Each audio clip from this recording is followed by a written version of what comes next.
The filament on the external spool holder can now be managed and configured through the settings in the filament tab on the X1 screen. Tap the external spool icon in the filament menu, then set the filament brand and type.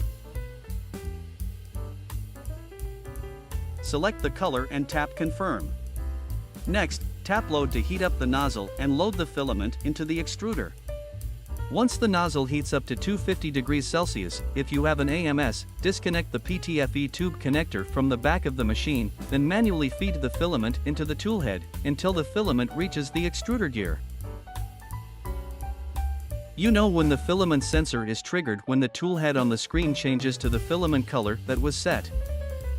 When the filament sensor detects the filament, the extruder will engage and push the filament through.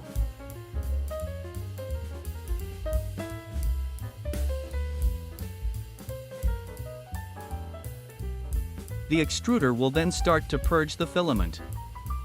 The filament will purge until any old filament that was left in the nozzle is pushed out. Should this not be the case, chances are the filament wasn't pushed all the way to the gears when inserted, in which case, tap on retry on the screen while pushing the filament from the back.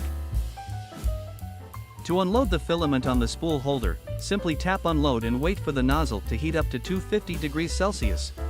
The machine will perform the filament cut procedure and then retract the filament, at which point you will be asked to pull the rest of the filament manually all the way out from the PTFE tube at the back. Make sure to reconnect the PTFE tube at the back if you want to use the AMS again. The hot end will automatically cool down after 2 minutes if no action is taken. Alternatively, you could also use Bamboo Studio's device tab to perform all the same tasks, like setting the filament properties and executing the loading and unloading function. This works for both the X1C and P1P.